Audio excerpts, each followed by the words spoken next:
It's December, it's a bit cold and wet, but we're out for a walk, and because it is wet underfoot, we've decided to take the dogs for a walk round town. So we thought we'd incorporate a short history of our church, or rather its origins in the town. So join us on a walk round Shrewsbury.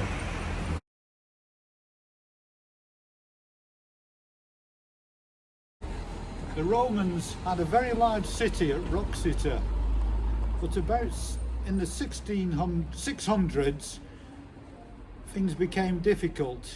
Invaders, Angles and Saxons made life difficult, and they looked for somewhere that they could defend more easily.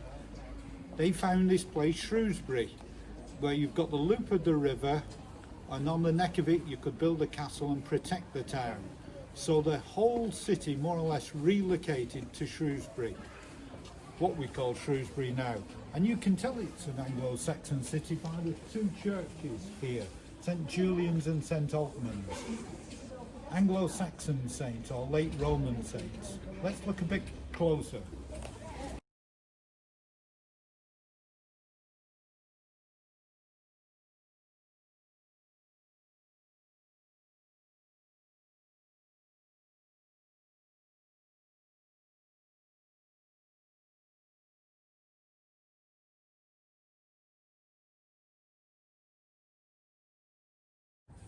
The churches here are so close together, they actually share the same graveyard.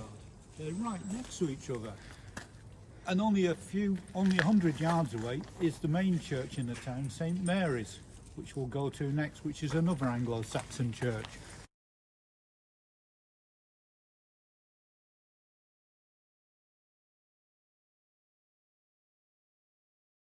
Here we are at St Mary's, one of the two main churches in the town.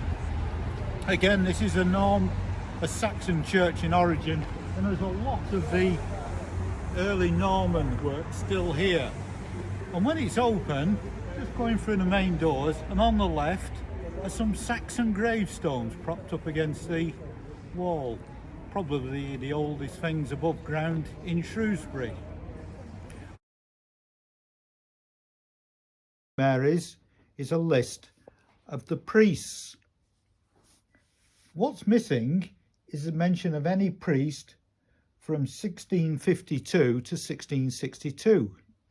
They've actually been airbrushed from history. There was a priest there. It was the Reverend Francis Talents, and he played a critical role in the history of nonconformity in Shrewsbury, but more of that later. The stained glass in St Mary's is magnificent. There is some very precious German glass, but the real treasure is the Jesse window behind the altar. This was originally in old St Chad's before it fell down, and also in a monastery in Shrewsbury. So very ancient, wonderful glass from the 1300s. But in St Mary's there's also some other interesting Victorian glass which relates to our church, and it's in the side chapel, and if you look carefully you'll see a view of Shrewsbury with the abbey, and beside it our church. And I think this must be the earliest picture, and actually it's in stained glass, of our church. Must have been done just after our church was built. Interesting.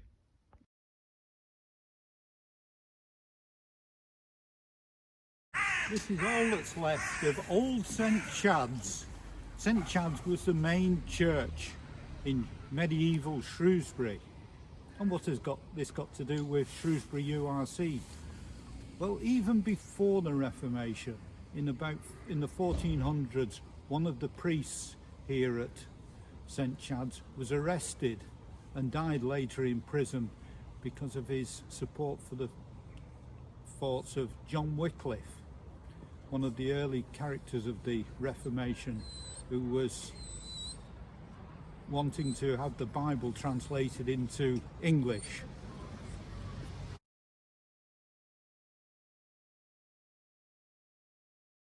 By the 1660s, there were so-called separatists meeting separately from the official Church of England, and we hear that they met here in King's Head Shut. After the Civil War, the Puritans became the dominant people, and then after the restoration of the monarchy in 1662, here in Shrewsbury, the two vicars of St Mary's and St Chad's, the two big churches, that's Reverend Bryan and Reverend Talent, were kicked out. So they had to leave their churches, and a lot of their congregation joined them and met in rooms round here, until in 1691 they founded their own independent chapel with Bryan and Talent as the ministers.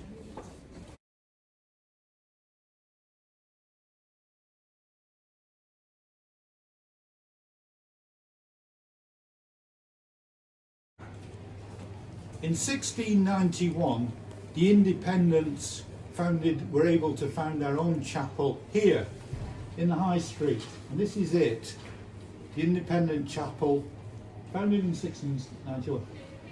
The original chapel stood further back with good reason. In about 1720, it was burnt down by a mob. Luckily, the government agreed to pay for a replacement chapel, and the replacement chapel, which is still there, has got the coat of arms of George I at the altar end. However, as they were, these independents consisted of different factions, and there were lots of discussions about what they believed in and what they didn't. And in 1767 there was a split in the church, with the Unitarians staying here and the others, independents, splitting off and forming their own chapel at Swan Hill. So off to Swan Hill.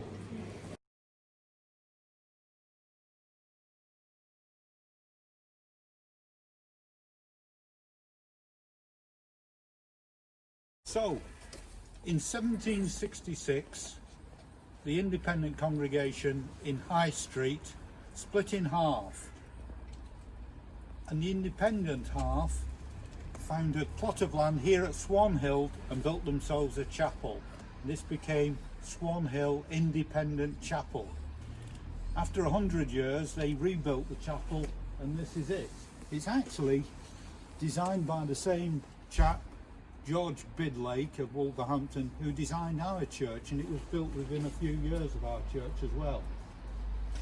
And it was in 1862, which is 200 years after the 1662 ejection of the ministers from St Chad's and St Mary's, that the congregation at this church decided it was time to build a new church to serve the industrial area around Colham.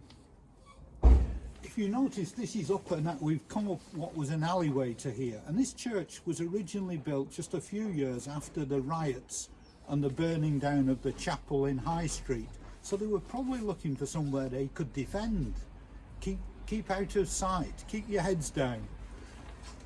But for the new chapel in 1862, they wanted to say, we've arrived, we're important, we've got something to say, and they were looking for a prominent position, and they found it.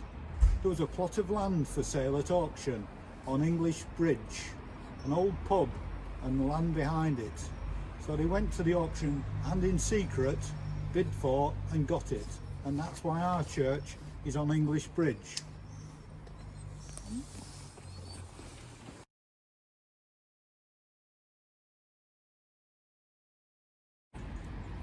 So that's taken the story of our church from its origins as part of the Church of England and Anglo-Saxon churches in the town centre, to the separatists who met in the King's Head Shut in the town, forming their own chapel in High Street in the 1690s, then splitting and forming another chapel in Swan Hill in 1766, and then expanding to serve the new industrial suburbs of Shrewsbury and choosing a prominent position. And they couldn't have found a much more prominent position, and it still is one of the landmarks in Shrewsbury.